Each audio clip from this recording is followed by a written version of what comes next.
guys. I think we made it.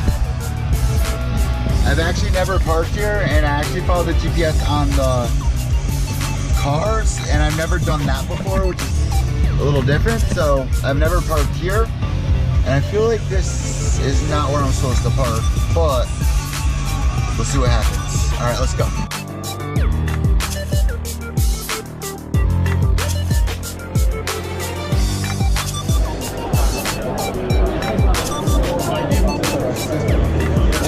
MyMMAmedia.com.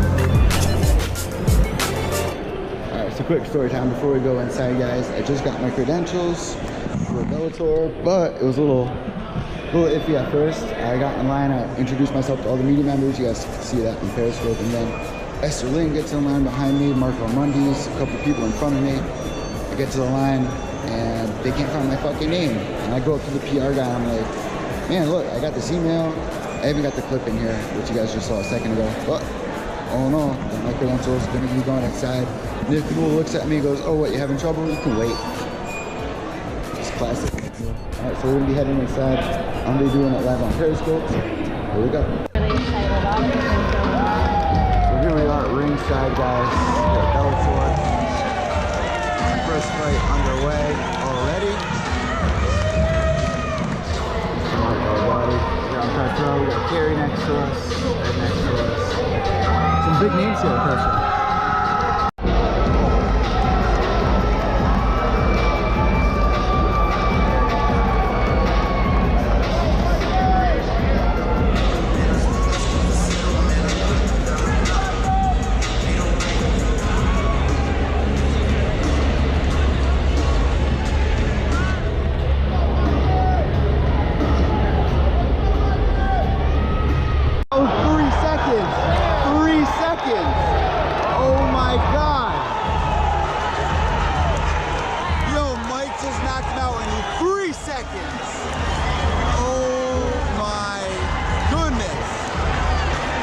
I've never seen anything like that. Big mistake not putting that man on the main card. Big mistake. Big mistake. Look at this, look at this. Oh!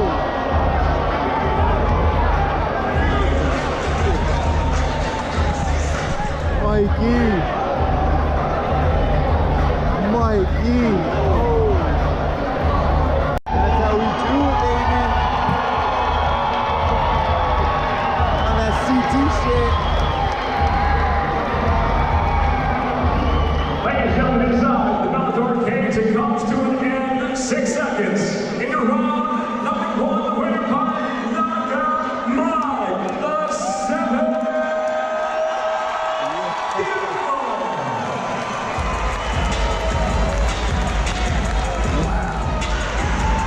It doesn't get better than that.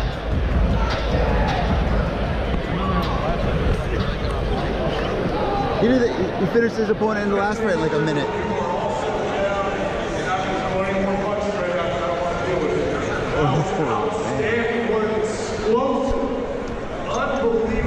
Guys, highlight of the night so far, Sinead Kavanaugh out of Conor McGregor's gym against Janae Harding, Mallory Martin's gym.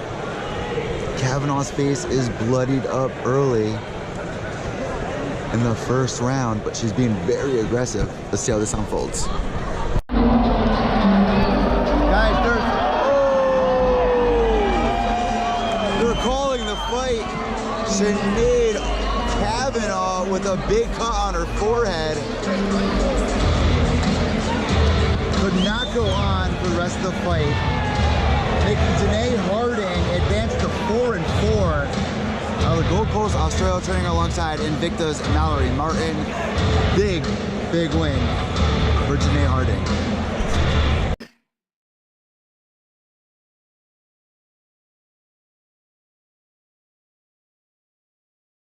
There's a real tightrope between feeling like an asshole for holding a choke too long and then not being able to punch in the next round and getting a sick first round choke. So it was right on the line, but he's a really good fighter, and I gave him credit in getting out of it. It wasn't like I messed up. He did everything he needed to do to get out. So it was nice and tight. How happy were you in that first round where you're improving. You're no longer a striker, you're a complete mixed martial artist. And we saw you, stuff a lot of takedowns against a guy who has legitimate wrestling chops. Yeah, I think that I'm happy enough. Obviously, a ton more work to do. And I kind of like being a guy that everybody is like, oh, no, just a striker. Or, my first 3 fights or whatever, I had a lot of subs, and they're like, ah, just a sub guy. So it's kind of nice being a mystery. But it's a nice win over a very, very good guy. So as far as just a notch on my belt, it's very, very good. Shout out to Robert Stein, the funding behind TriStar Gym and the brain. He says he doesn't know who you are. Everybody loves you, Rob. Yeah, Chris Conn here with the Fight City. Everybody I've talked to, from Manny Montreal, Ayman Zahabi, even former teammates of yours, have said, can't miss kid, future star. How do you avoid getting a big head when you have fights like that and it seems like everything's coming just too easy? Yeah, I mean, it's easy to not get a big head, first of all, because of all the talent that's in TriStar Gym. Like, you get beat up every day, so if you're getting beat up every day, it's hard to believe that you're the man. I don't think the man gets subbed and beat up by his coach that's 10 years his senior, so there's that. And also, I've been training for a long time, and I know what it takes to be very good is to understand that there's too much for you to know everything, and you have to remain, George's thing, student's mind, no matter if you're a black belt or whatever, you gotta keep training because there's more stuff you don't know than you know, that's for sure. So it's easy not to. The sound of that, is that almost jarring people in the arena? I mean, it was both, so I fought a Bellator twice, both finishes that I've gotten have been like, it connects and I'm like, oh well, that's over, it's done. And you can see on my knee, like it was a good shot. My knee is bruised, so it was. It's always weird. You don't live your everyday life hearing sounds and doing that sort of stuff with people. So when it happens, like, geez, oh man, this shit's crazy. Is it like a positive, like, all right, I know this guy, or is it like, oh, I hope he's okay? And that's how like that's what comes after. But the initial impact, you're like, hell yeah, I hope he's down, because if he survives that, then I'm in trouble. So that was a hard knee. You walk us through that. Actually, the finish, the knee, was it something you set up? Was it something that just showed up? Or? So I credit my coach Conrad Pla, he's right over there. Between rounds 1 and round 2, we realized that he was very low, and all of my straight shots were just over his right shoulder because he was rolling out to that side. And even if I had thrown a kick, it probably would have swung over his head. So he's told me center more stuff around his chest level. And I'm a kind of tall guy, and when I lift my knee up, it's right about chest level, and it works. So credit Conrad Pla. He's amazing. How about your Instagram? @Ragnar. That's right. And there's almost no fighting on your Instagram at all. It's all art. Something like that. It's something. What is it exactly? I like to leave it up to everybody's interpretation. I got a little Ragnar post on the back of this TriStar shirt. It's just a fun project for me. Fighting takes up a lot of my time, and you can become kind of a one-dimensional doofus if all you do is sit there and watch dudes punch each other all day. So I feel like it's just something that takes me out of training all the time and thinking about fighting. It's just making these, whatever they are. So you make them? I make them. Just a little, like Photoshop that I do on my browser. On your laptop? Yeah, on my laptop. Okay. And is it art? Is it kind of your art? You could call it that. I mean, it's just kind of, yeah, sure, it's art. Whatever you want to call it. I take pictures of dead stuff that I find on the city streets, and I, pay homage to them and give them a nice little send-off. What inspires you? I just generally kind of being a weird guy. No full inspiration there where I was like, oh wow, I gotta start taking pictures of dead rats and making them look pretty, or It's not all dead rats, though.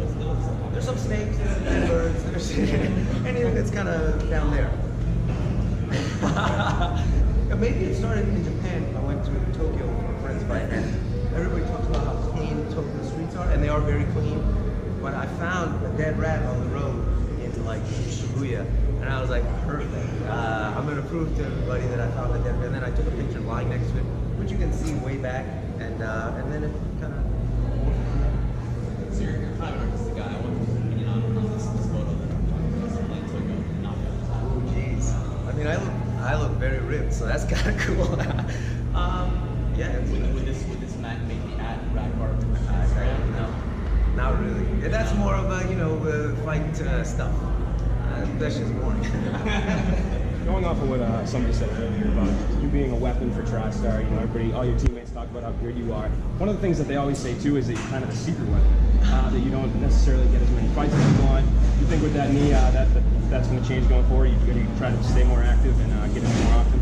Yeah, you just, I think with a career in MMA, you just need to be intelligent, and we were talking about it earlier. You take the fights that make sense, and when you feel like fighting, because I'm a guy, I don't always feel like. You ask me next week, I'm not going to be mentally prepared to just fight a guy, but I would like to fight more frequently. It's just got to be right. You just got to feel right. The money's got to be right. Skill in fighting and fighting, they do go hand in hand, but I think you can be a very good fighter and fight once a year, just like all the champions mostly, So what do you want to improve on? Because we know you can strike. You've shown you can now defend takedowns. What do you feel is the next part you want to start working on, say, perfect? Yeah, I think just poise. You watch a guy who's been in the sport for a long time, and all the guys that have been in the sport for 5 years plus, fighting frequently, they all have a level of composure in good positions and in bad positions, in long fights and in short fights, that less experienced fighters don't have. And I think that's the next level of being a great fighter, is fighting well all the time. Consistency. I think that would be it. Just generating a level of poise where no matter what happened in the 2 previous rounds, I'm the same fighter in the third. And I think that's important. And knowing I can do that consistently. George's fight in New York last year was a great example of a guy who hasn't fought in over 3 years and is doing something completely new, and he looks like the fighter he was before as far as skill goes. And that's a level of mastery that I would like to get to. One more, guys. Mandel, you're undefeated.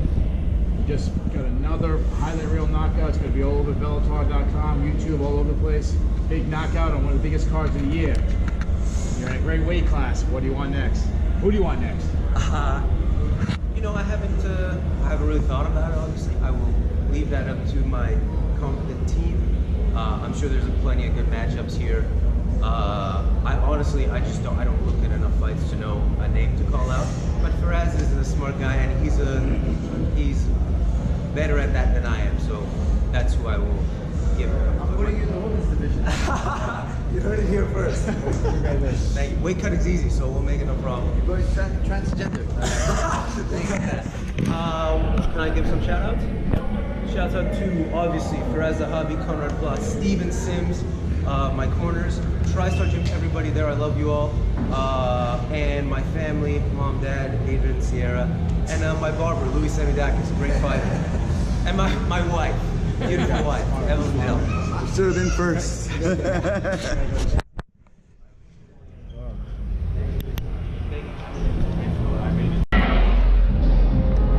Alright guys, Baby Slays in round number 1. I don't know, up until the end of that round, who did you give it to?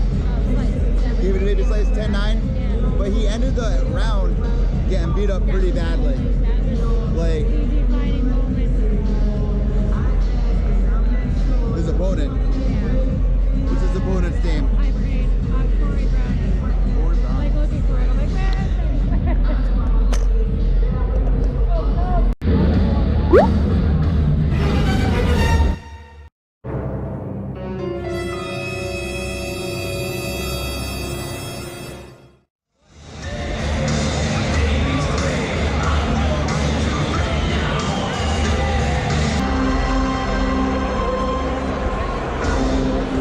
And now, having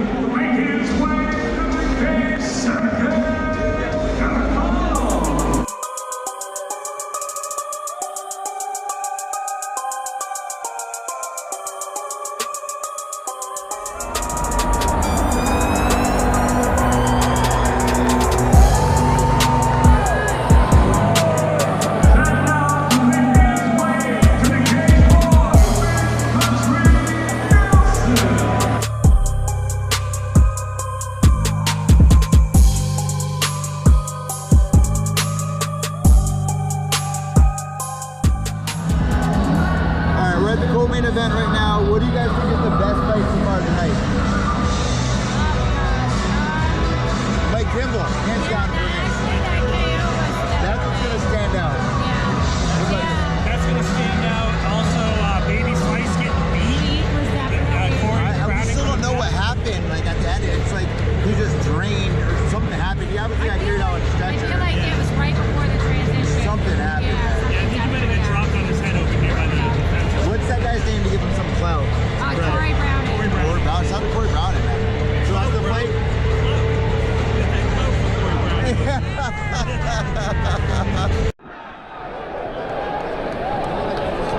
Fucking missed it. Illegal knee from Sergey Katinov. Big Country's still down. Clearly an illegal knee.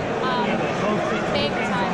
I feel like that's why he went down like that, was to be like, yo, bro. Because he threw one before that. Yes, he did. We'll see. Seen that happen.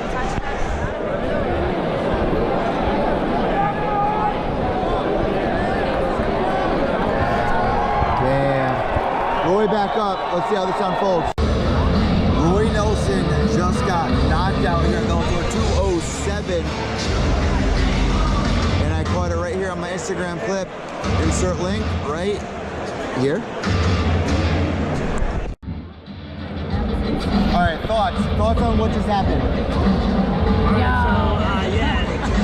Roy Nelson beat in the head, and then they started it back up, and then Sergey just poured it on him for the last 3 minutes of the fight, and with 2 seconds left in the first round, he landed a knee that absolutely crippled Roy Nelson, tested that steel chin.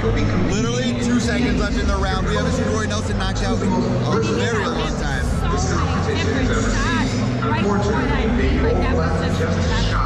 And we caught it. Yeah, Roy was covering up with the last couple seconds of the round.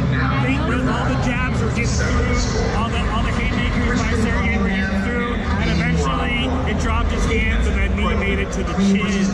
Just like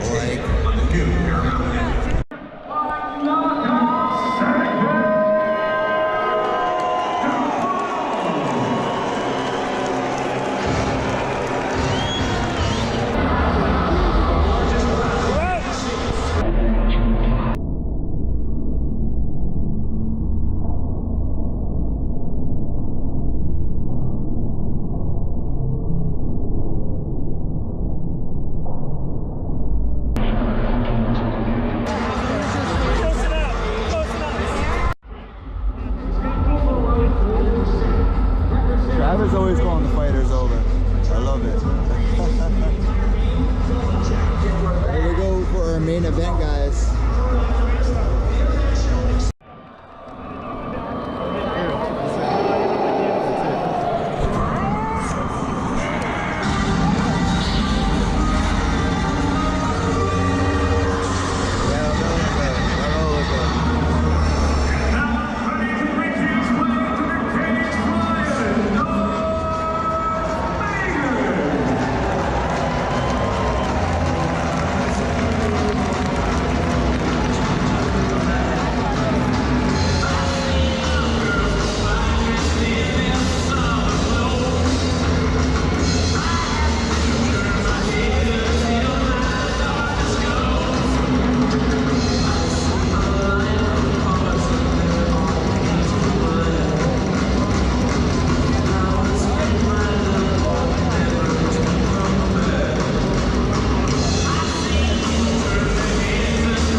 A.G. Lester. Who do you got, Travis? Ride or die Bader fan. He's one of my top 3 favorite fighters of all time. How's he get done? How's he get done? I think he's gonna ground and pound in the 3rd round. 3rd round, TKO? Gary, how's he get done? KO Michione, 2nd round. I got Mitrio in 2. We're gonna see what happens. Ed's trying to tell me that he also has Bader, so 2 and 2. Bader, Mitrio. Let's see what happens here. Let's get it. Round 1 was all Ryan Bader right there. Travis, 10-9 or 10-8? 10-8, but that could be a little bit of my heart in there too. We're at Mohegan now, right? We're at Mohegan. They usually don't give out 10-8 rounds. I don't think they took on the new rules. They did the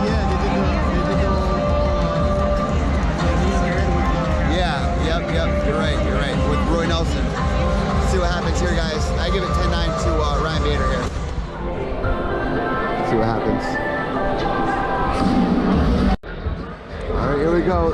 3rd and final round here, guys, in the main event here at Bellator.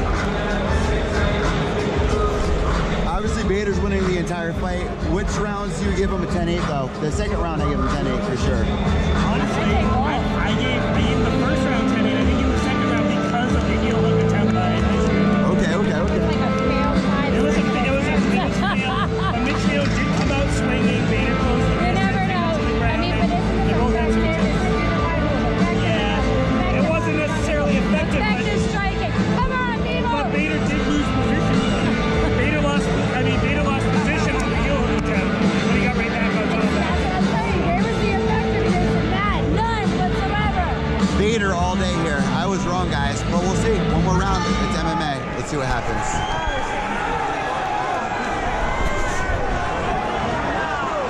Right back to square.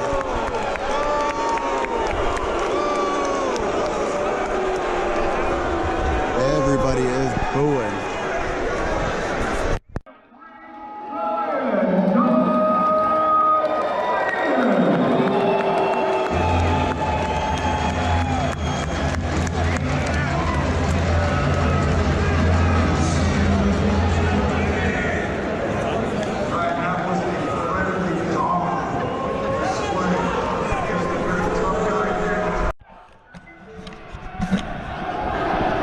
So a successful night here.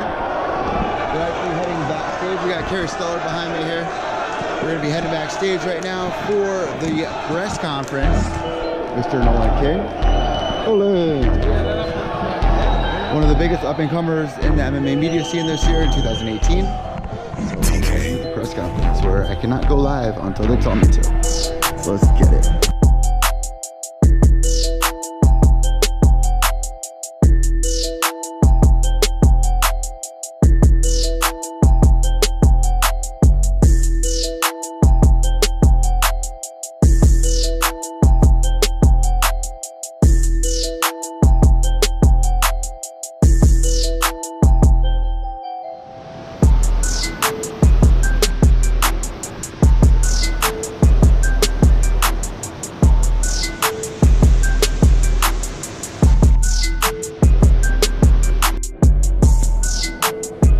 Literally just ran into Keith, Ed, and Nolan all sitting outside.